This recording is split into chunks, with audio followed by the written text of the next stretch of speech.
Hello, everybody, and welcome back to the Back Porch Lounge. We are the Leaf Cutters, and we are not professionals, but we are here to help. And today in the Back Porch Lounge, we have Greg Free from Fortaleza y Libre Cigars. I hope I pronounced that correctly. I may not have. Did you have help? I don't know. You did it. Did you prepare for that? You got a thumbs up. It must have been good. Actually, what it is I just put it in Chat GPT. I was like, repeat it to me, properly for the next 10 minutes. And then I wonder if Chat GPT says Bovito or Bovida. Oh, that's a good question. We're going to have to ask. Ask the beard of knowledge. Greg has been nice enough to give us basically a spread of cigars to smoke here on the show. So thank you very much, Greg.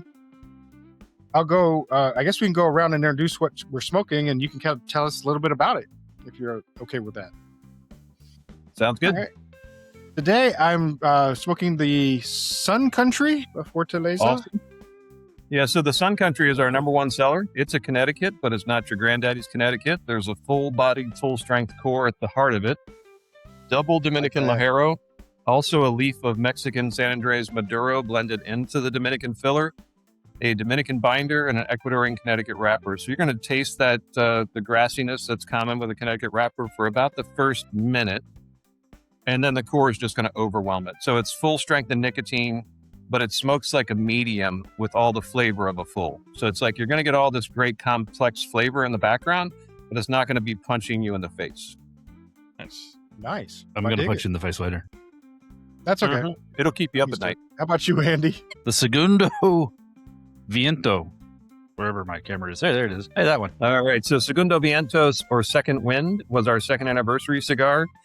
It wasn't destined to be a box press. We didn't set out to make a box press, but once the blend is created in a Parejo, we then test different vitolas to see where the blend speaks the loudest. And this one just really loved being in a box press. So it's double Ligero in the core as well. And Dominican Pelado Cubano Ligero, depending on how you're fermenting and aging, it's not going to be typically as strong as Nicaraguan Ligero. So even though it's double Ligero, that one's not going to beat you about like your ex-wife. It's going to be a nice medium smoke until you get to the band, and then it's going to be a medium full after that. So double Ligero, Dominican filler, Dominican binder, Ecuadorian Habano wrapper. All right. Nice. How about you, Billy? I have the Intimidador. That's what I'm smoking. So this was our latest release, and this was a work that took about 6 years to get to where we are today, because the core tobacco was planted in the DR on the farm where all of our Pelado Cubano is grown, and it was the Criollo 98 hybrid. So first generation Cuban seed planted just over 5 years ago. It'll be 6 years in November. So it's got some great core age on that Criollo 98 hybrid. It's got a leaf of that Ligero. It's got a leaf of Nicaraguan Esteli Ligero. It's got the rest of the fillers, the Cuban seed, the binders Dominican, the wrappers Mexican San Andres. On my palate, it's a medium full cigar, but with a lot of that Cuban-esque flavor. All right. How about you, Grim? Actually, I have a question first. Who passed out the cigars at PCA? Greg did. Wait. You mean Greg gave us the cigars? But I didn't pass them to each individual person. I'm not taking credit for that. I think we divided them up. We divided them up in the room, buddy. We did. I had them all. Who gave me this one? That'd be great. You guys gave me the one named a Bushwhacker and acted like I'm not going to make fun of the name at any given opportunity and be like, oh, you set me up. You sound like the mayor of D.C. Yeah, I am smoking the Bushwhacker. Can do the cultural reference. That was good. So the Bushwhacker was our second release. It was released about a year after the first cigar. It's got no Ligero in the core. It's just Dominican filler and binder. And there's a secondary red band on that. Does it say Habano or San Andres? Okay, so you've got the Habano. The great thing about the Habano in that, because it does come in a San Andres as well, is that the core tobacco on that cigar is aged 50% longer than the Bodacious, which preceded it. So it's a smoother, richer profile. And with the Habano wrapper, you really get to experience that. The San Andres wrapper would kind of overwhelm it, so it wouldn't matter. But in this case, it's just a great expression of Dominican tobacco in the core. Nice medium cigar. First impression so far is awesome. And Zach, how about you, buddy? I've got the Midnight Bender. All right. Some people call that the Midnight Bendover. You can call it whatever you want. But it's, I'm not sure why he gave you that one. But that was our third release. It was the first cigar that I blended myself for my palate. It's got double Dominican Ligero in the core, Dominican filler and binder, and a Mexican San Andres wrapper. On my palate, it's a medium full. It's slightly less strong than the Intimidador, but more Dominican flavor than Cuban. Yeah, so far so good. It doesn't taste like it's overly powerful, but familiar in some ways. I'm already enjoying it. All right. Yeah, no burn on the retro either. It's going to have a nice, smooth retro. And even the Intimidador with a leaf of Nicaraguan Ligero, it's not going to burn you on the retro. Maybe the first retro will be a little bit surprising, but it's just a nice, smooth retro. A lot more flavor. Same here. I was going to say The Sun Country that, yeah. has a really Retro good is retro. Well, I'll comment for a second. This is the first time that I've had a group of people all smoking a different one of my cigars. And I think that's great because it gives me an opportunity instead of just rattling off, hey, we've got this one and this one and this one and this one. It's nice that you guys are actually smoking them and you have an opportunity to kind of share your experience. Yeah. Thought it was a great idea when you came up with it at the show. Bravo, sir. Cheers to me. It was probably really Ed that did it, but Well, he's not here to take credit. So I'm going to give you yeah, credit. he's not here anyway. to take credit. he's That's it. just like he's just like he normally is. He's in the background. So he's just Ed and he's usually behind me at the show. Now he's behind me right here. He watches this episode in a couple months or whatever, and he's like, "Those sons of bitches! That was my idea." All right. So doing a little research on you, before we get to first light up on this, I wanted to ask this question real quick. When we were doing the research on you, the big headlines with your brand is about your brand. The whole Fortaleza y Libre controversy. He had to change it to Fortaleza y Libre. Was it really because it was too close to Fuente?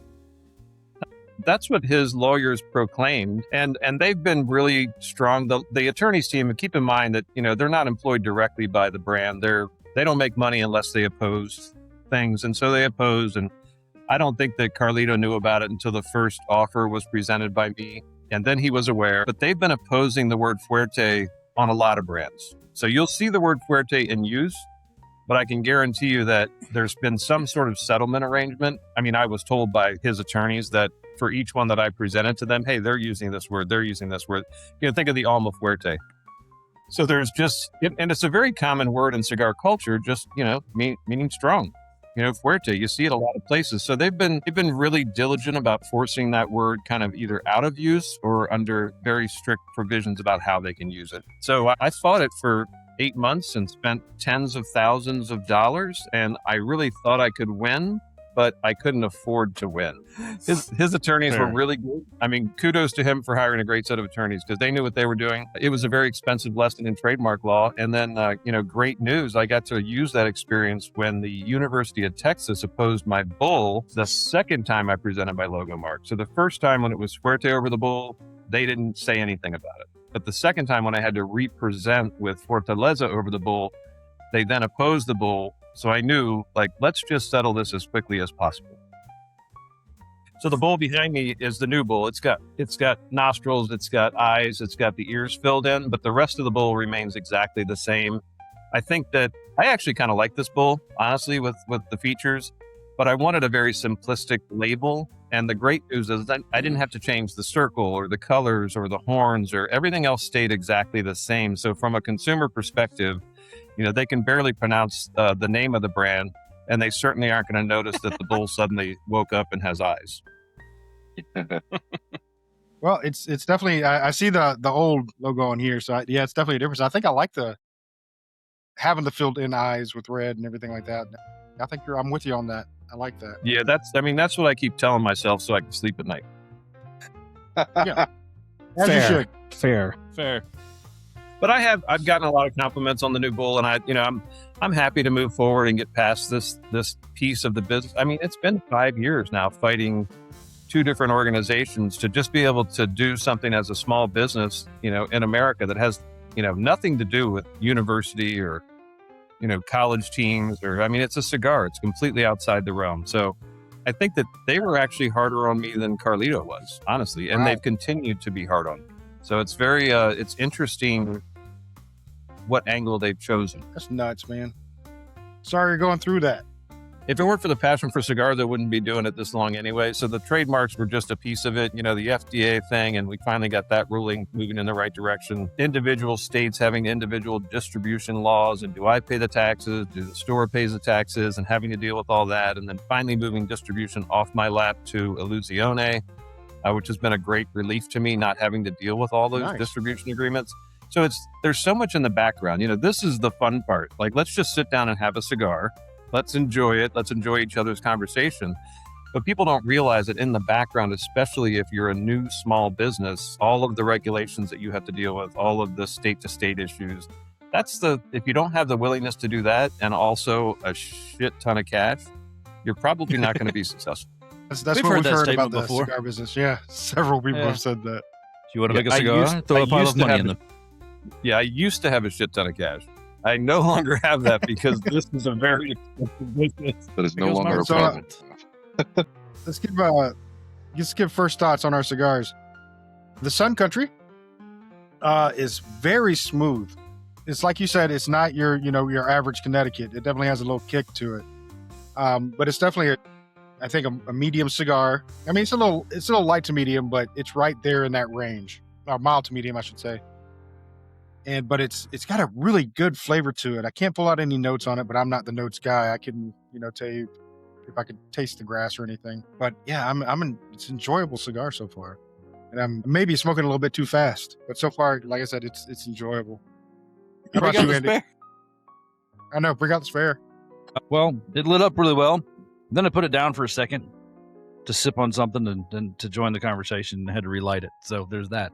Not the cigar's fault. Totally not. But yeah, it's like great aged tobacco at this point. Fair enough. Oh, by the way, I'm pairing with a Tortuga mango rum, and it's fantastic with this. Absolutely fantastic. I've got Bullet. That works too. Ain't nothing wrong with that. It was on top of the fridge. It was what you had. It was easily accessible. It was that and the Japanese whiskey, and I was going with this because the Japanese whiskey has its purpose. My wife hadn't hidden it yet. No. Gotta be the moonshine. How about you, Billy? Really good first light up for me. You definitely see the medium to full body, but flavor profile wise, it is very smooth. Like you were saying, the retrohale is not too harsh on the nose, but you still get that kind of those peppery notes, but not too heavy with that. But yeah, so far, good start. How about you, Graham? I'm gonna bushwhack it until my fingerprints burn off and a doctor tells me to stop. Yes. Got the thumbs up on that one, buddy. How about you, Zach? So far, so good. So I haven't ashed yet. It looks very strong. Like, I think I can tap it off, but it might not fall on its own. I'm getting a little bit of like warm cedar with some caramel sweetness that like leans it. This is sounds super pretentious. It kind of reminds me of zucchini bread. Pretentious? Super pretentious a little. Yeah. And a little, it just, some like sweet baked goods kind of going on, but a little bit of pepper on the back end, and the retro is smooth and kind of like an accent of the flavors that I get on the palate. Really, really enjoyable. Probably about a medium strength for me right now, but the flavor's way above that. Well, I'm smoking an Intimidador. And like the bad friend down there, I think it's a nice medium full for me. The retro's been nice and smooth. It's got good burnability. This is one of my cigars that I pair with kind of a higher proof bourbon or whiskey or even scotch it'll stand up to. And you look at, you've got a rum with a mango rum, no less, with the Sun Country. I think that the Sun Country doesn't stand up to bourbon that's above, 86 proof, but it loves rum, and it also loves coffee. Yeah, I can see that too. I can see that going really this well would with rock coffee. with some coffee too. Man, now I want It's kind of weird. I had the rum for a second, and then I retroed this, and I almost got a taste of popcorn, and that was really weird. But it was nice. It was pleasant. There you go. It was like, hey, that's pretty cool. Did you see not what we're learn talking from about. the Burger King French fries? No, I guess I didn't learn. I don't care to learn. Use the words you can, it's just the limited, words that he's got. Vocabulary? Use those. That. I need to Yeah. I need to come up with something that I need to like drink wipes more. him out as far as it goes for that joke. Like I'm gonna have a cigar with somebody one day and be like, this tastes like cotton candy. It's amazing. Please, God, don't Yeah. say that on a podcast. Too late. I Just did. happened. That goes on a whole another line of interesting things that happened in the cigar industry in the last 30. All right, Gotta make so my mark Greg, somehow, going from a government contractor to a cigar manufacturer, Hey, there's How hope for us. fun was that? Wow, it would have been more fun if COVID didn't hit right after I started the company. Yeah, probably. But I worked at a company in government contracting where I was able to stay a year longer than I intended. So I kept working full time because I couldn't get in shops. The shops were closed. If someone was placing an order online, they didn't know my brand because I was brand new. So they weren't going to ask for me for their pickup order. So I just kind of paused it for a year and then kicked it back up. And that was May of 2019. So if you get rid of that 1 year, we're really about 6 years in. And I grew up on a farm. I hated people that wore suits. And then I was going to college and needed health insurance and yada, yada, yada. I wind up a recruiter at a government contractor and had to wear a suit every day. And I was that guy for 25 years. And I was going to college for horticulture because I knew I was going to be a farmer. But, you never know where life's going to take you. So it eventually took me back to farming, so I went from government contracting, did that for 25 years. I left as a senior VP over human resources and recruiting and program management. And I was also the facility security officer. So I wore a lot of hats, and now I'm wearing a lot of hats because I'm pretty much a one-man show. But back to farming, walking the fields of the Dominican Republic and, really respecting and appreciating the value of good farming. And also the fact that we get all of our tobacco from one 60-hectare farm gives us great core tobacco with the same farming style, the same soil, the same microclimate. So we're very lucky to have that relationship with the farm. Yeah. Awesome. And also going from a government, which is mostly because several of us are government contractors on here, going for something that's very hush-hush and secretive to an industry that is willing to share knowledge at the drop of a hat. Like you ask them a question, they're willing to tell you where it came from, how, especially in leaves, how it was grown, where it was grown, all this information all at one time. It's just extremes. It is unbelievable. Government contractors are never going to share their profit margins. They're never going to share their salary rates. They're never going to share their wrap rates, how much profit they're going to make on each position. But you come into this industry, and I started with Omar DeFrias of Fratello because he's a local Virginia company, and I could ask him any question down to dollars and cents, and he would answer every question I had. Also, Eric Espinosa was a great mentor for me. Sam Lechia, who used to have Lechia Tobacco and also created the nub for Oliva. He was another guy I could talk to anytime I wanted. Ernesto Perez Carrillo. I accidentally got an hour of counseling from him by stealing his room at Cigar Fest in the Poconos one year, which is a great story. But anybody you ask anything of, my problem was I didn't know the questions to ask. So I still contend that I know about maybe 60% of what I need to know to be a brand owner. But if I have a question, I can call any of those people. And to this day, they would give me the answer I need. It's awesome. Yeah, that's one thing that we've found out doing this is how friendly people are and how open people are about their business, and have no problems telling you how it works or telling you where how things happen to help better understand for us as well, because we all come from consumer. We are consumers. We don't have any skin in the game when it comes to cigars. We don't have a brand. We don't have a shop. None of that. We are literally just lovers of cigars. So for them to open up to us and let us know some of the insight is so freaking awesome to us. Just like you coming on and telling us about your product and how, you do things and how pretty cool you are. Just meeting you for the few minutes we did at PCA and being on here, you have a good sense of humor. That's something that we would have never known just knowing your cigar. So we appreciate the opportunity. And I'll shut the hell up for a minute. I will add, though, it is nice to be able to put a face and a personality to a brand. It's nice. There you go. Yeah, I appreciate it. You caught me without my regular black polo, which is all I ever wear, with the logo on it, because I was running to get to this laptop. But I think that I say you can be a winner in this business if you're just not a dick. If you come out with a new brand and you think you're better than everybody, you're not going to last very long because people see right through that, and you just have to just be a decent person, and share your passion. And if that's your goal from the very beginning, and it's not to be a millionaire and it's not to be the number one cigar, my whole point of starting the brand was just to create a legacy for my kids. And as long as I can keep it going long enough that happens, that's my goal. That's a great goal. That's a It's a great goal. That's a really great goal. All right. So from your branding, you would think you were like out in the Midwest, but you're actually based out of Virginia. Is that correct? Yeah, we're based out of Northern Virginia, so 23 miles due west of Washington, D.C., kind of the armpit of America, in my opinion. We never run out of your money here, so there's never really been a recession. Yeah. Yeah. Which is nice. The housing market never falters. Everyone's got a new car. The average government employee is making $130,000 a year.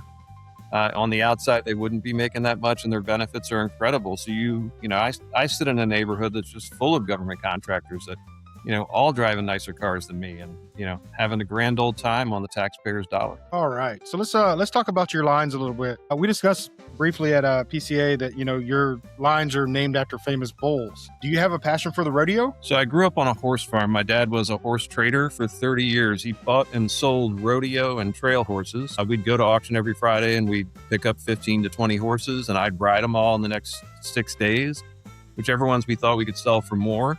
We'd keep, and we'd put them on a separate market and sell them. We'd take the rest back to auction, pick up another 15 to 20. In addition to that, I worked on the dairy farm across the street, so milking cows every morning at 3 a.m. and every afternoon at 3 p.m., plus high school, plus middle school, and then also taking care of our horses. So I lived a very busy life, but I was also in the Future Farmers of America. I was the Quad State Dairy Cow Judging Champion for 4 years in a row, so I do know what a hot cow looks like. I also know that my bull is not a longhorn bull, and specifically it wasn't a longhorn bull, but I still got in trouble. And so, yeah, I rode in the local rodeo when I was a kid. I started as most kids do, mutton busting, hang on to a sheep as long as you can, and worked my way up to barrel racing, and then calf roping, and then team roping, and then ultimately started riding broncos when I was in high school. Rode broncos for probably little over 2 years, and then I saw all the hottest girls wanted the bull riders, and in rodeo terms, that's a buckle bunny, because they're going after the buckles. And so I thought, well, bulls are slower and bigger, and I was a big kid, worked on a dairy farm. I was 6'3" and just built. I don't know what happened, but I signed myself up to ride bulls. I rode 8 bulls. I rode 2 of them to 8 seconds. Very proud of that, especially since I'd never really ridden bulls. But every single one of them, whether I stayed on and got off of my own with my own reasons, like in my own time, or they threw me off, all 8 of them turned around and tried to immediately kill me. Oof. And after the 8th one, I decided those girls weren't that much hotter than the Bronco girl. So I think thanks to that decision, never broke a bone, but had a great time riding the rodeo. So yeah, rodeo is a part of my life. That totally was going to be a follow-up question for me. It was like, how many bones did you break doing broncos or bulls? Yeah, very, very lucky. I think I drank like 2 gallons of milk a day. And I think that probably paid off because the milk was free. I worked on a dairy farm. It wasn't homogenized or pasteurized. It was, Straight up to your belly. Grab a ladle in the bucket, right? Exactly, or squirt it right in your mouth, or you get a squirt from a friend who's milking next to you. It was a lot of fun. Great life. You're holding out, Daisy. I can taste it. There's more there. That's awesome. I would tell stories of my life as a kid, and until they saw my dad's photo albums, people would not believe me. I mean, he had a business called Marriage and a Carriage, so we had a Surrey with fringe on top with the patent leather fenders, just like from Oklahoma, and I had to work out buggy horses, so Friday night lights, I would take my buggy horse and the Surrey with the fringe on top to the football games, tie it up right at the end zone fence, and just watch the game while sitting in the Surrey with every girl that would fit in there because they all wanted to pet the horse. Yeah. That's awesome. Just the horse. That's the way to do it right there. I try. It was fun. I mean, we went and got our Christmas trees in a horse and buggy. We went to Amish country because they worked on our buggies all the time. I got to raise a barn with the Amish in Lancaster, Pennsylvania. Just a lot of cool stuff that I don't think, people think I could have done at my age, but just very fortunate. That's really cool. That is really cool. All right. So outside of your own brand, what do you enjoy smoking? That's legal. I like It's questionable. It's a gray line. I do smoke an occasional Cuban. That's what I meant. So I like La Roma de Cuba. I smoked Perdomo Habano Maduro Gordos for 3 years. Before I had a brand, that was interesting. And then they changed the blend on that. They started barrel aging the wrappers, moved away. I love Padron Aniversario, specifically the 64. Me too. And I like trying anything that's new out there, like something that's just either a new cigar from an old brand or a new brand altogether, just seeing what's out there. It's like a chef. I don't think you can improve your game if you're not eating dinner somewhere else. No, that's a fair point. And I'm glad you're doing that, because you're absolutely right. If you're not sampling what's out there, what's coming out that might have a different flavor or different taste to it, then you're not keeping up. Yeah, and it's that, and it's also every time we go to the DR, which is at least twice a year, sometimes 3 times a year, we visit another factory on every trip to see how they're operating. You can't assume that your factory is doing it the best way. And the factory I use never had a U.S. brand before me, and it's been around since the 70s. So it's kind of nice to go other places and see unique things. I think the most inspiring was probably Eladio Diaz after Davidoff and him broke it off, along with Henke Kellner. Eladio started his own factory, and the way he set up the floor was very unique, and it was unlike any other factory I'd ever been in. But he's been doing it for decades, and he took all of this knowledge and experience that he gained prior to starting his own factory to really set it up in a way that was more efficient. The way the rollers operate, it saves about 5 seconds per cigar, which doesn't sound like much. But when you're rolling 500 cigars a day, that time adds up. Yeah, I bet. Yeah, absolutely. Interesting. Are other people kind of taking that process, and have you seen other people take that process and start to use it, or talk about it? Or?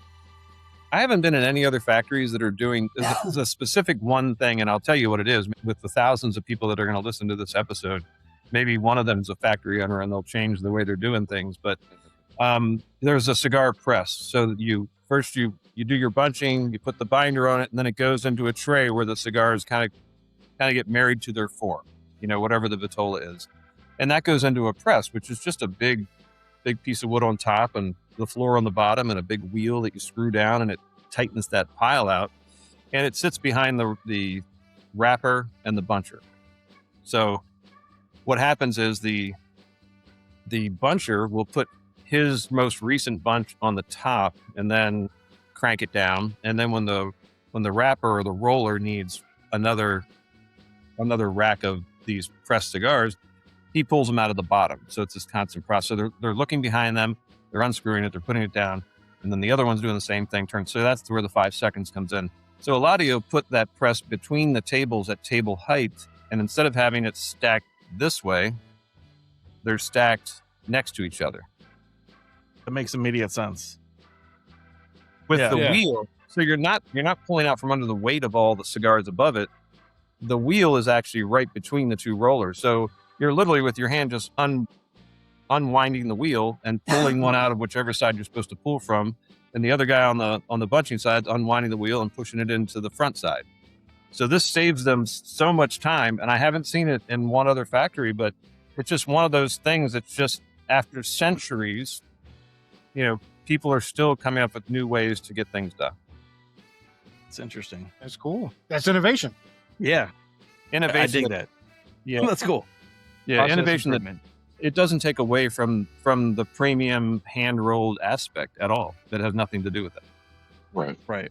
Just the things that aren't that you have to wait on anyway. That's more efficient in and out. That's cool. I worked in manufacturing for a little bit. I'm not doing that anymore, but the times I got to go to like a factory that built like car parts or whatever, I was always just fascinated with how that runs. And with cigars being so handmade, touched by so many people, it's really interesting. Like, I feel like it's easy to pass up an opportunity to make the process better because everybody's touching it anyway. But that's really interesting. I like it.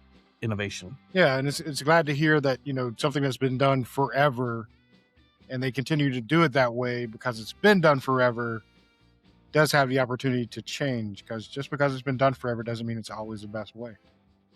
It's the worst reason for doing something in the history of reasons is because we've always Right. You're right. That's how we've always done it. Exactly. That's how we always done it. All right. So where are we at in our cigars, guys? We about halfway there.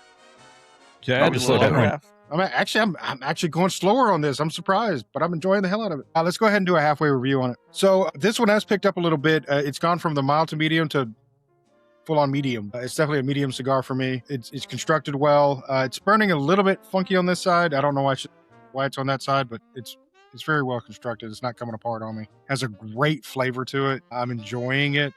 Paired with that rum, it's fantastic. I recommend it. But again, I'm not pulling any notes out of it because I'm not a notes guy. Besides the popcorn, thing I said earlier, which I know I'm going to live that down later on. But Yep, they'll be mean about that it's later. really pleasant. It's a pleasant cigar, and I'm enjoying it. How about you, Andy? Like I said, I had to slow down because I think mine was probably the Robusto, and I think everybody else got a little bit longer cigar. So in order to try to keep pace, I put mine down for a few minutes and enjoyed conversation. But other than that, I go with medium. The retro on this is really smooth. Like I just totally retro. I think the majority of my draw, it was like this is spot on. If I can think of another cigar that I've done that with and almost died. So it's not this one, but it still has good flavor and it's a good medium strength. Yeah, I agree. Even this one, great retro. And I can't complain about the way this burns because it's a windy ass day in Louisiana and it's also hot as fuck. So I got the fan going. So no I think you complaints on just the solved burn. my problem. My fan's going right here, and that may be why it's burning weird on this side. That may be a good question is where are each of you? I don't want to interrupt the review part, but maybe after this, you can tell me where you each are. Sure. Yeah, we'll How about you, circle back Billy? to that. So for me, it's been really consistent. Mine is I just ashed this. It's almost perfectly even. Apart from that, just really good mouthfeel. The pepperiness is about the same. There's some good earth tones to it that I'm picking up on, and somewhere in the background there is some kind of almost like a fruit rind flavor. I don't want to say like maybe apricot or something. I can't exactly pick up on it, but it's there, and I'm really digging it. How about you, Graham? Unlike Andy, who put it down, I've been bushwhacking it so hard that I am getting pretty close to the end, and I am not going to stop. As I said, a doctor's going to need to get involved, so somebody should probably at least reach out and get them ready. I'll text your wife. She's not here. Well, I have friends in the area. I'll help you out. There you go. It's an emergency. He keeps saying he's going to bushwhack it to death. I don't know what it means. Something How about about you, blindness. You'll go blind. Yeah. It's been going really good. I haven't noticed any like flavors that are different or transitions that I've picked up on. There might be some, I just haven't gotten them. But like a little uptick in like flavor, not necessarily intensity.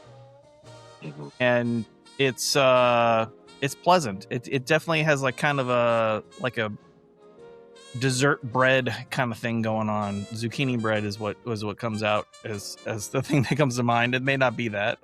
Someone else might have better words.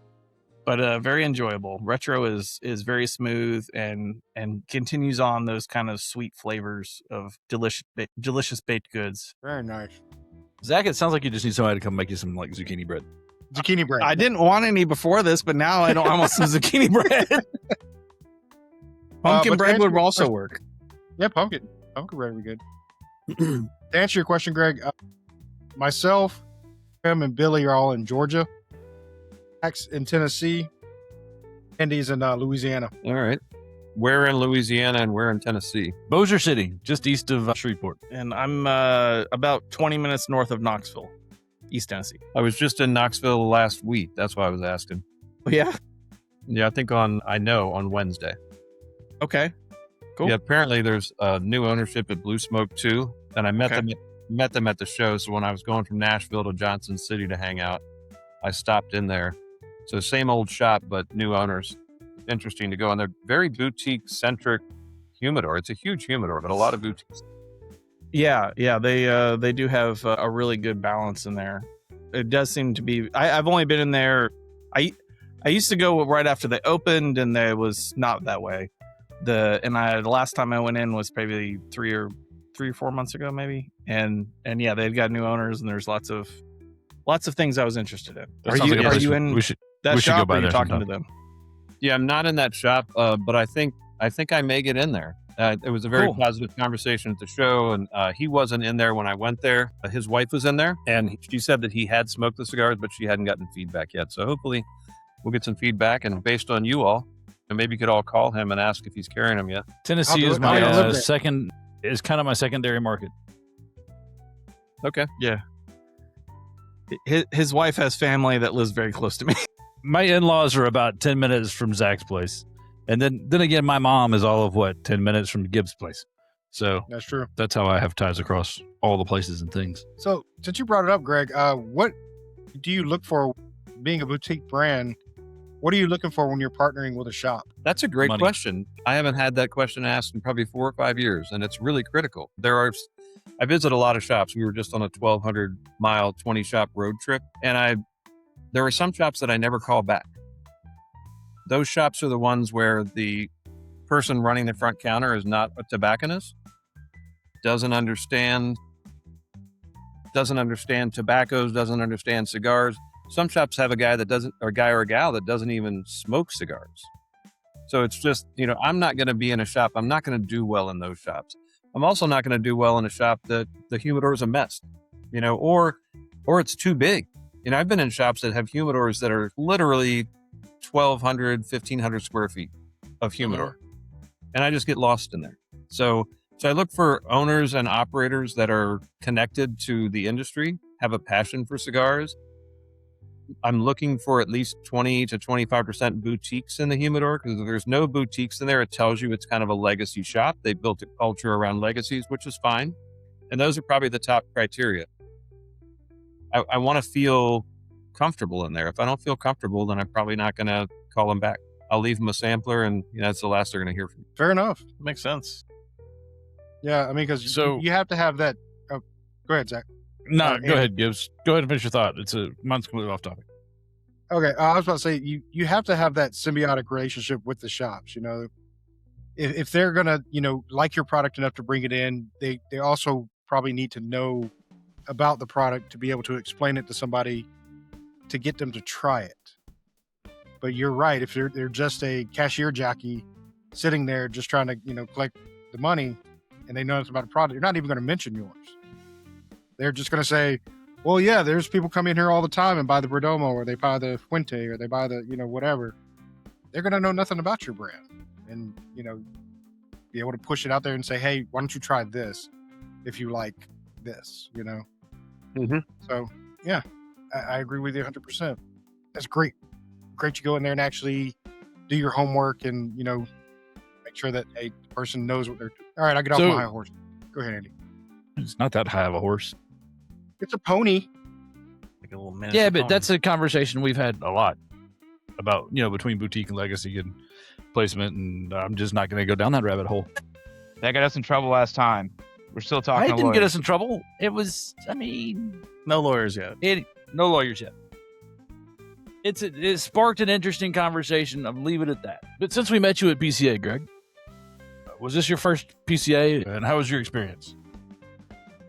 So it was another great question. It was my third year at the PCA. They use a point system to determine where your booth is. And you earn points for all the money you spend with PCA, the number of years you've been there. Like if you don't go there one year, you try to come back the next year, you lose your points from that year. It's a very complicated system, which really caters to brands that have been around for a long time.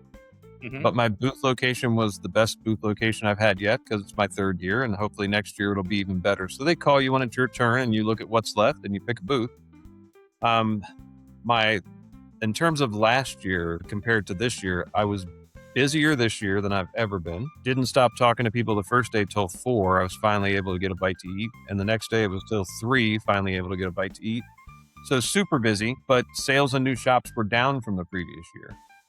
And I think one of the big issues for me, there was one shop that I saw 15 people from. And it was a one shop owner. So it wasn't like they owned a chain of shops, they owned one shop.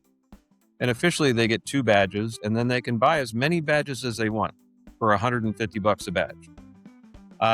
And I never, out of those 15 people, I never had the owner or a buyer come to my booth.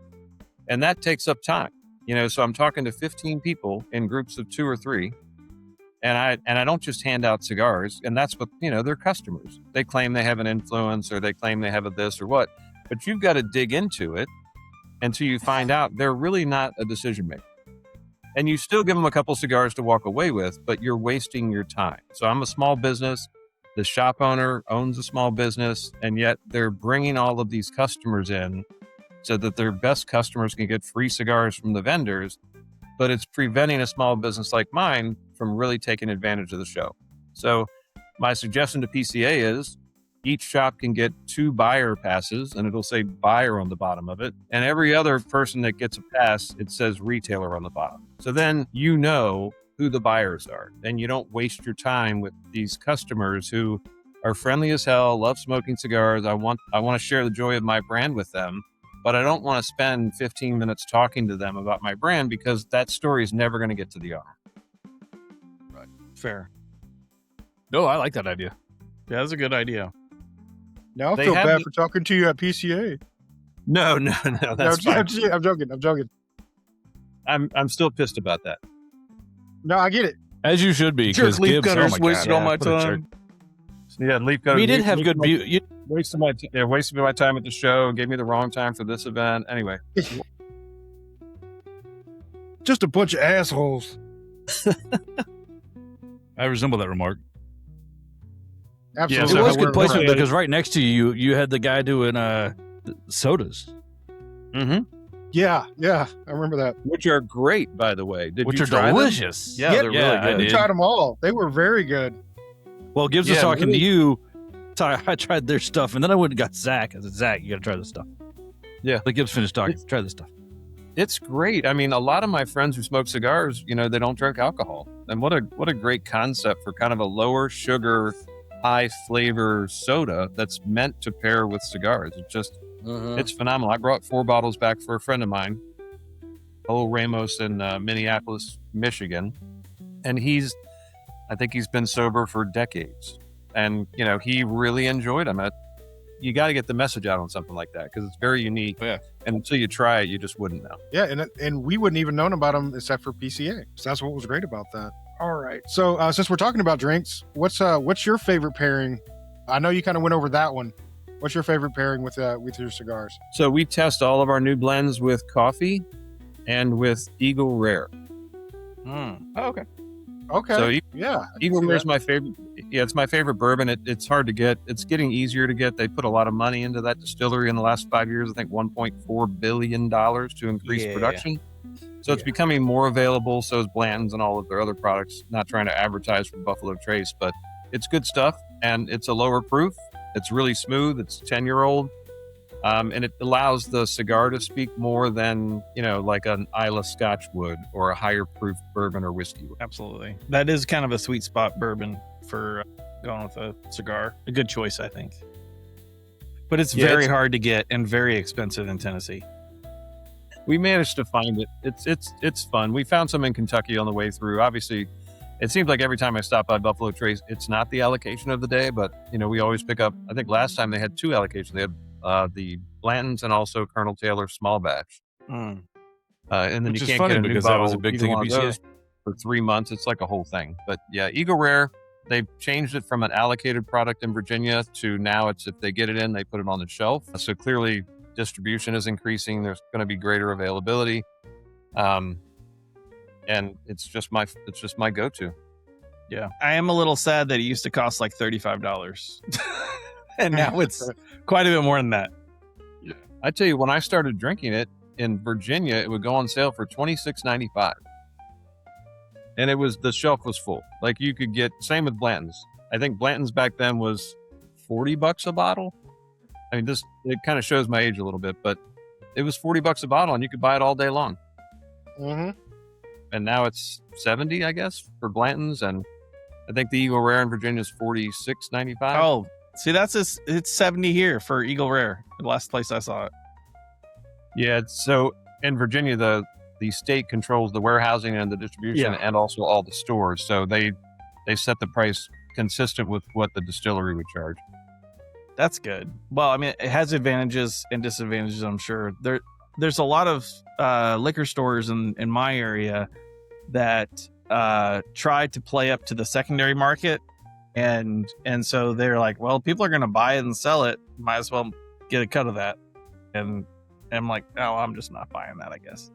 There's a store near me that sells a 750 liter or milliliter Buffalo Trace, like just the Buffalo Trace, for like $60. It's $24.95. Yeah, it's $24.95. I used to get it when I lived in Louisiana. I used to get it on sale at the grocery store for like $20. Yeah. Yep. Yeah. Kroger and Like I Walmart, said, it's- best place to buy whiskey. It's a secondary market. It's just it's going crazy. It's happening here in Georgia too. And you can't even find like something like Weller's here. It's pretty just rare hard to if they find. do. You can't find it. Yeah. And if you are, you're paying up for it. It's ridiculous. There's one place that I know that still sells the green label one for $50, but then I asked them about, like, I think it was a yellow label one, and they're like, it's 24, and I was like, dollars? And he's like, 100, and I was like, I don't even want to touch it, man. Like, I feel like I'd be committing some I don't sort even of know where crime. that's. Like, I don't even want to know where that's at on the shelf. Yeah. predominantly behind the counter in a register, case. man, like staring you in the face.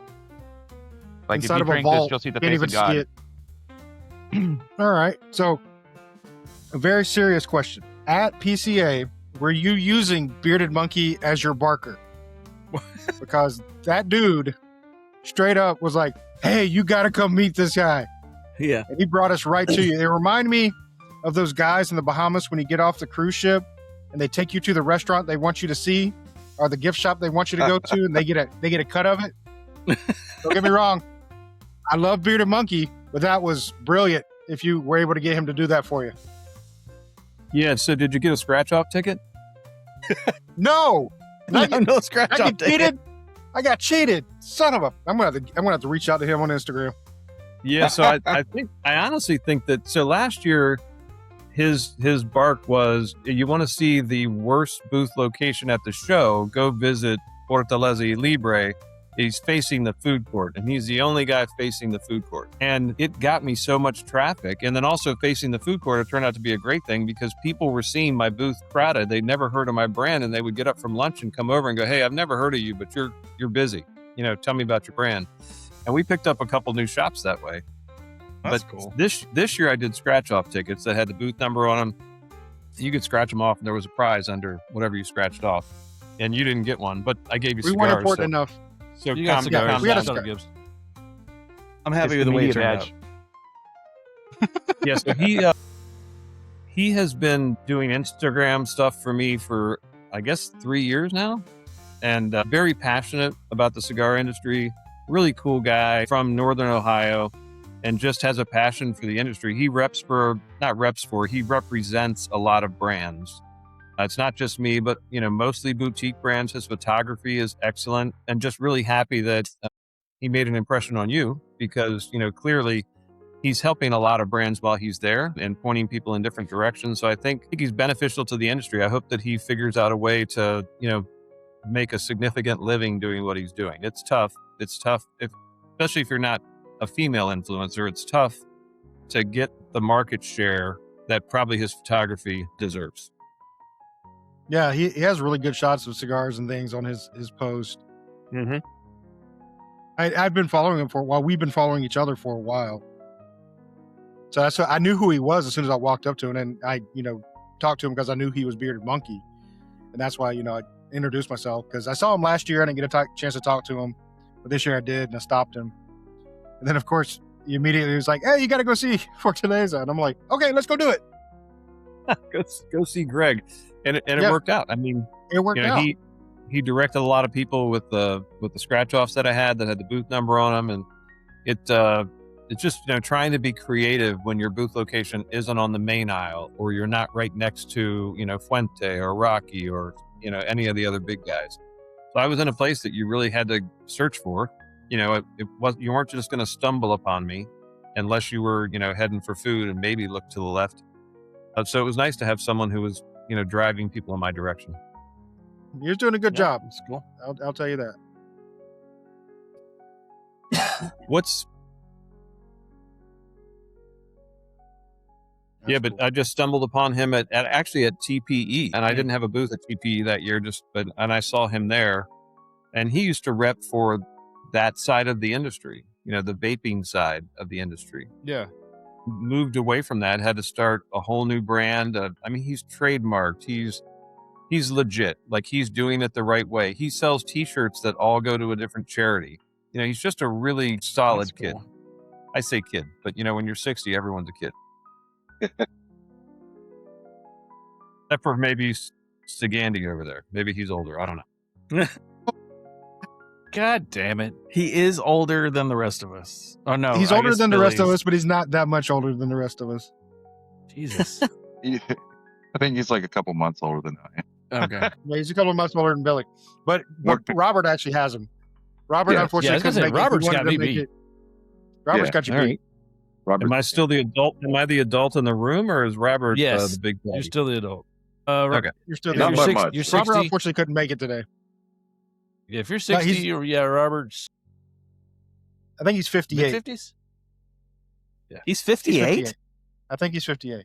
Holy crap. He's also mostly Asian. He's not going to look 50. He's not going to look, yeah. his age until he's like Yeah. 106. His mom, I think, just turned 92, and she just now got gray hair. But Yeah, didn't it it's happen like all at interesting. once? Like on her Yeah, birthday? it happened overnight. Literally overnight, just white. It was nuts. Yeah, my girlfriend is half Chinese, and she says that Asians are 40 until they're 100, and then they're 150. Just all of a sudden, just boom. And I said, well, Just overnight, just yeah, I'm glad I'll be dead Crazy. before that happens. My wife is half Thai and zero gray hair. And the other day we were like, oh, I think we found a gray hair. It was one of the dog's hair that was stuck in her hair. We have a light colored dog, and we're like, no, that's not yours. It's fake. Greg, let me ask you: Do you do your own blending yourself, or do you have your blenders you work with, or anything for your line? So that's a great story. So I started with a factory that's been around since the late 70s, I think 1978. It's called El Juito, and they had never had a U.S. brand, as I said before. And the Dominican market is inherently very mild. So they blended the first two lines, the Bodacious and the Bushwhacker, and they came in two different wrappers each. And I kind of told them what I was looking for, and then we tested for the Bodacious 12 different blends. They were just laid them on me like, here you go. So we sat in a group with 12 guys, kind of my blending committee, and we picked one based on vote, not based on what I liked. And then that was in a Habano. Then I wanted something with a little bit more body to it, so I added an Ecuadorian Maduro wrapper to that. Bushwhacker, we've already talked about that blend, but the first one I created myself was the Midnight Bender. And so we had been testing tobacco off the pelons and out of the boxes and bales all morning. And we go to lunch at a great restaurant in Santiago, and I've got the master blender who's the owner of the factory, his son who makes my boxes, and then the floor supervisor. And I'm describing this blend that I want to create with double Dominican Ligero and the Dominican filler, Dominican binder, Mexican San Andres wrapper. And they had a sidebar in Spanish. And I was married at the time to a Panamanian woman. And so I knew all the bad words in Spanish because she had called me all of them. And so they had this sidebar in Spanish where they said, he's an idiot. He doesn't know what he's doing. He's going to be out of business in 6 months. This cigar is too strong. No one will smoke it. So I said, I hear what you're saying. I said, but let's go back and roll some of these and see what you think. We rolled some of them, and they were like, they were choking on them a little bit. They were strong for them. They just weren't used to this experience. And even though it's really a medium full cigar. So I said, I really like this blend. We tweaked it a little bit. I said, I'd like, 250 of them to take back, and I'll smoke them over time to see if it's something I want to move forward with. And I called them with an order. We released it initially in just a Toro. And even then they were like, are you sure? I'm like, yep. That became my number one seller. And then the Sun Country, same conversation, except they added, it's blasphemous to have a full body core and a mild wrapper. Blasphemous in the Dominican culture. So I said, I hear you. Let's go back and roll some. We rolled some. I wanted 250 to take home with me. They're like, are you sure? I'm like, yep. When I placed the order, they're like, are you sure? I'm like, yep. And that continues to this day to be my number one seller. Now, since then, I show up at the factory and like the master blender is learning with both of these blends. Like, here's what the Americans want, or here's what Greg wants. And I haven't had to blend a cigar since. I don't care who owns it. Honestly, I don't think it's all that important. And the master blenders are still adding, even if I blended it, tons of value in the background because each year the tobacco is just slightly different and you're trying to keep that blend consistent. So at this point, I really don't care who's blending as long as they're giving me, what I'm looking for. And now they know what I'm looking for and they learned and they move forward. We went to the factory in February. I told them what I was looking for. They gave me 5 blends to test at the factory. One of them gave me the shake so bad I had to stop smoking for 30 minutes. And that's the one I picked. It was like, yes, this one. I either have Parkinson's or there's a lot of nicotine in the smoke. So thank God it wasn't Parkinson's. And that cigar is going to be, the blend, we settled on it. It's actually, it's a medium full, but it's stronger than the Midnight Bender. It's stronger than the Intimidador. So it's real close to full, but it's a Habano wrap. Like the core of the cigar is just, it's a bomb. And it's, the bands are done. Well, no, the band artwork is done, waiting on the band factory to create the bands. The blends are already resting. So hopefully within 2 to 3 months, that cigar will be released. That'll be our 8th line. Very nice. That's awesome. The Midnight Bender is not too strong. I mostly smoke Nicaraguan, and this is like on the medium side, maybe medium plus a little bit, but it's not too strong. It's great. Yeah, and it's funny. People hear double Ligero and they're like, "Whoa, I don't want that." But there are 2 leaves of Ligero in there. It's lifting up the nicotine. That's lifting up the flavor, but it's not like Nicaraguan Ligero. It's just not going to get there. Yeah, That's strong. well, one of my favorite or original favorite Dominican cigars is the LFD Double Ligero Maduro, the dark one. And, like, I never thought that was a particularly strong cigar, but apparently it is. Like, it just tastes great to me. Yeah, and everyone's palate's different. I say it's medium full to me. Yeah. But to some people, like the Intimidador would be a full to somebody, or it might just be a medium to somebody. It kind of depends on what you're used to smoking. Is it a step down for what you're used to smoking? Well, then it's not a full. Or if it's a step up, well, maybe it is a full. There you go. All right. Greg, so I'm talking getting about, to this. Sorry, Andy. No, you're talking about where this where the Segundo would change right about the band. Found it. Okay. Yeah, so it's a little bit of physics, I guess, but the way the box press operates, and you probably all know this, but I'm just going to share it for anyone that may be watching this that doesn't know this. But the way it operates is most of your airflow is going through the corner. So, you're creating a parejo, a round cigar, and you're putting it in a box that presses it into a square. And when and you use less tobacco because you couldn't press it if it was full. And there's less tobacco in the corners, just inherently.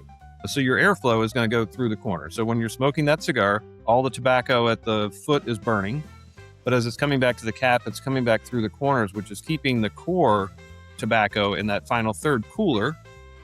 So it's capturing more tar and nicotine as that smoke's going by. So that's why when you get to that final third, now you're smoking all the tar and nicotine that it filtered out. And that's why you go from a medium to a medium full. That's my theory. I don't hold that it's 100% true, but just try that. Sounds good. Yeah. I mean, try logically that. it sounds like, yeah. Yeah. So if there's a brand that's got a box press and a parejo in the same blend, check that theory out, because I've checked it out and it checks out. I'm going to pay attention to that next time, but I've definitely experienced the same blend and a box press and a parejo and it being totally different, tasting totally different. Yeah, and that's why, like I said, the blend spoke the loudest in the box press. We weren't intending to come out with a box press. It's not a very big part of the market. A lot of people don't like it, but it's technically a very good blend, and that's where it spoke the loudest. Nice. Well, I'm getting to the sad part of my cigar, so I'm going to have to put it down here soon and review it. So You're doing good. How's everybody else doing? Yeah, everybody else is nubbing it. Grim's completely out. Yeah. All right, so let's go ahead and start reviewing. The Sun Country is fantastic.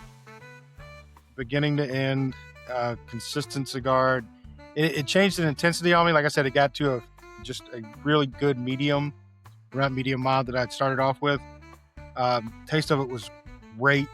It's done what I want my cigars to do, and it's relaxed me.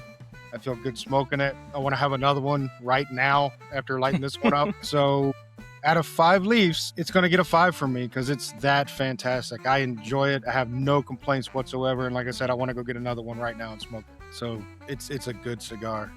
It's definitely worth your time. Awesome.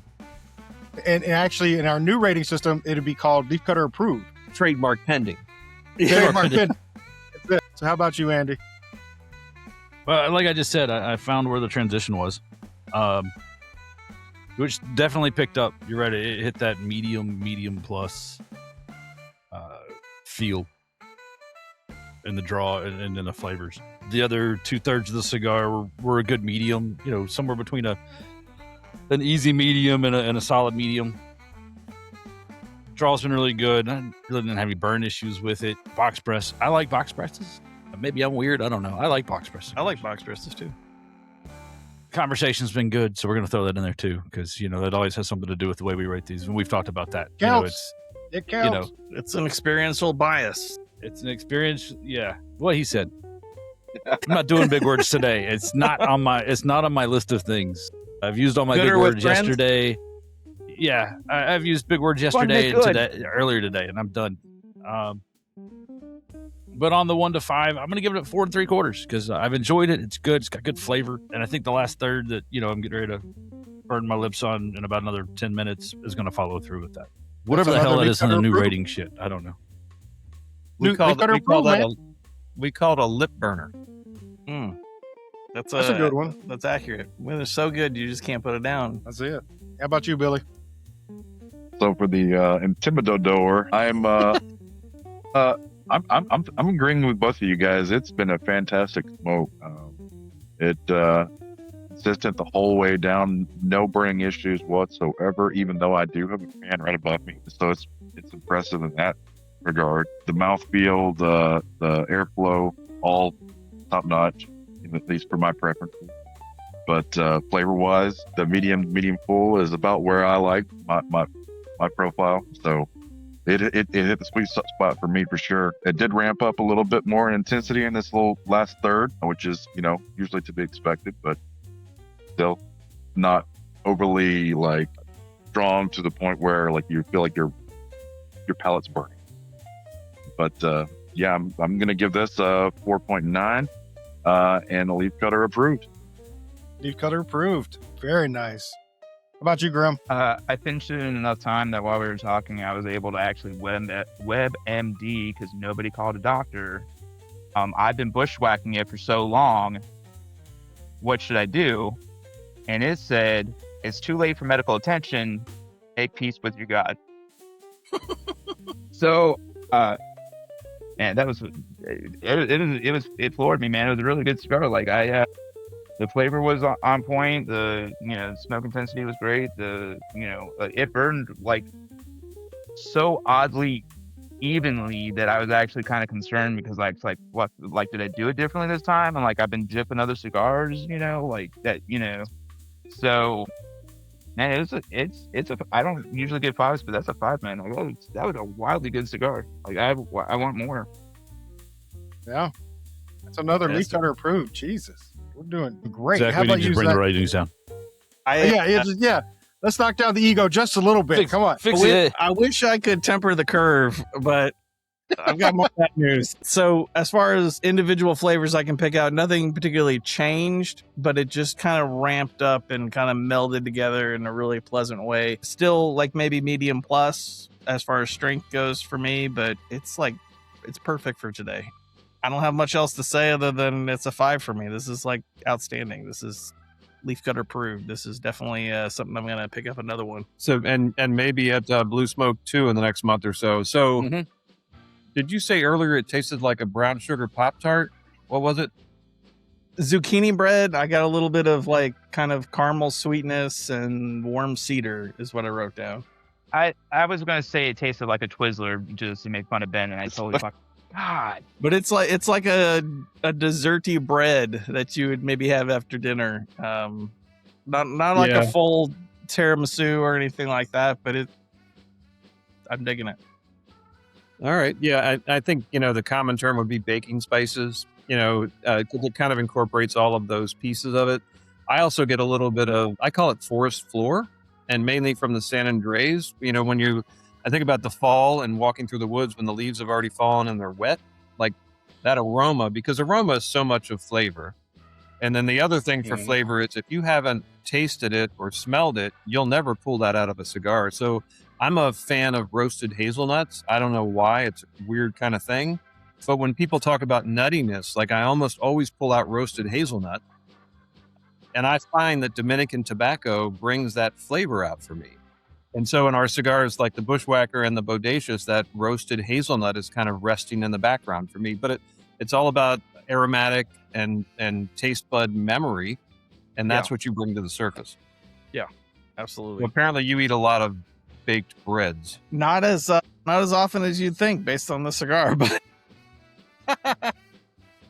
but I'm enjoying it, so I'm okay with that. I could see there's like a warm nuttiness to it that you could maybe use that, but that's not the way I sense it.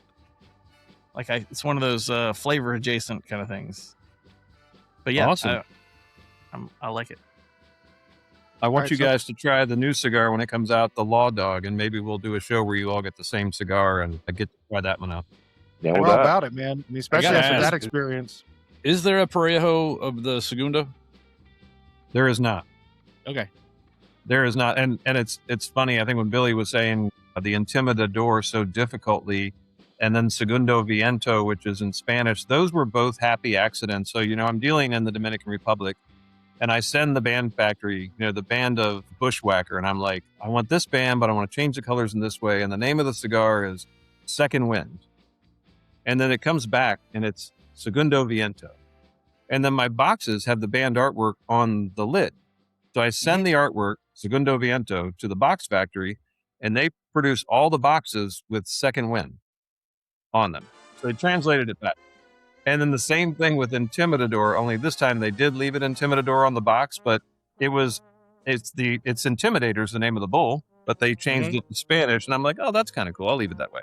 So those are both happy accidents, and people can't pronounce them all the time, but it's cool. That's I pretty want that awesome. one that says it's got a Spanish title to it because I can't pronounce them words. We They can't taste pronounce good, them though. words. Yeah. I wouldn't even go that far. I'd just be like, hey, the blue one. The white label. I want the white label. Yeah. And that's honestly important. That's part of our branding, is that if we ever have an issue where we've got to change a name of a cigar, it's the color that people go for. And like even with the bull with eyes, it's not going to change people's perception. They're going to go and look for the bull.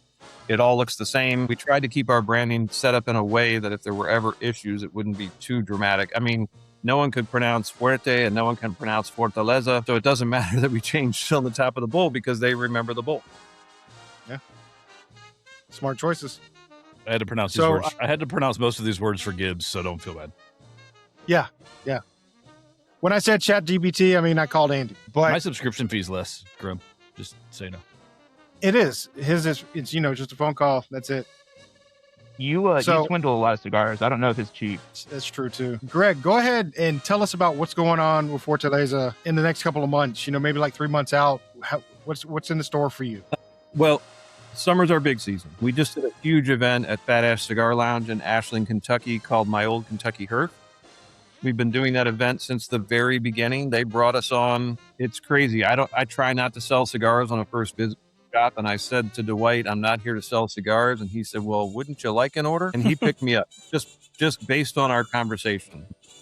And so we've been doing that event for years and just had a great turnout. This was a week ago Saturday, and they also do a Friday night dinner at that event. It's about 250 cigar smokers, about 20 vendors. Just had a great show there. Our next probably biggest event is the Cigar Crawl in Pittsburgh. That's been going on for almost 30 years now. And it's a bunch of guys and gals that get on a bus, and instead of visiting bars, they go from cigar lounge to cigar lounge. We visit 5 or 6, depending on how close they are together. And you smoke cigars. All the shops give great deals. And I've sponsored that bus. I think this will be my 4th year this year. So that's coming up. There's a great event in Florida in October near Pensacola called the TPA Cigar Festival. So Tobacco Pipe Association, which is a new association. And that's going to be about 20 vendors. There'll be VIP tickets. That event just draws people who want to buy cigars. So that'll be another big one for us. Haven't been to Pensacola. It's difficult to get there. It's almost like it's in the middle of nowhere trying to fly in there, but we're going to figure that part out. Not going to drive. That's too far. And then the summer is just filled with events. We picked up both Smokers Abbeys in the Nashville area, the one in Gallatin and the one in East Nashville. Nice. We're doing events there in August. They're a great boutique friendly shop, a great owner that, really appreciates the value of quality cigars and also relationships. So he's picked us up, and I think Bellhaven Cigars is going to pick us up, and I'm hopeful that Blue Smoke 2 also in Knoxville, Tennessee will pick us up. Visited a new shop in Johnson City called, my goodness, I can't think of the name of it. We were there, weren't expecting to do anything, and she's picking up the line. We're doing an event in late June, but I can't think of it's Stogie Mountain. I was thinking it had to do something with, thank God Ed's here in the background. Stogie Mountain Cigar. It's been open for not even a year yet, but a great shop, great lounge, great culture. Do you have any vendors or stores in a 30-mile-ish radius of Noonan, Georgia, which is just south Atlanta? We do not. We visited a bunch of shops in North Atlanta, and we'll be back there to do some more visits. It usually takes 3 visits to a shop to show them that you're serious and that you're going to show up. So I think we have a good potential at picking up some shops in North Atlanta. There's 500 shops in Atlanta. There's a lot.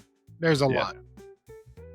So we visited a bunch north of town. We did an event at, I think it's called Smoke.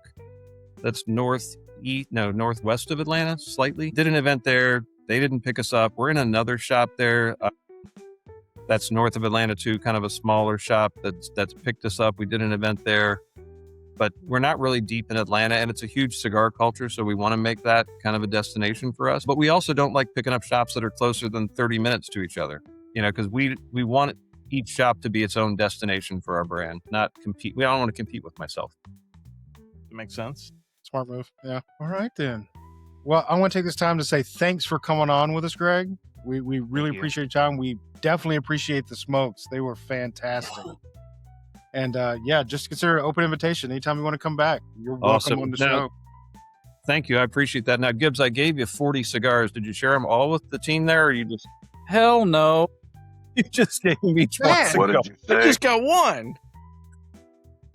I'm going to get off camera for a second and just get my keys, and I'm going to be at your house in about 15 minutes, and I'm going to see what's up. Well, he's going to be enjoying some... I wish that were the case, Greg. I wish that were the case. But we do appreciate your time, and thanks for joining us. And on that note, I want to say good night. What's up, man? Bovita. You mean Bovita?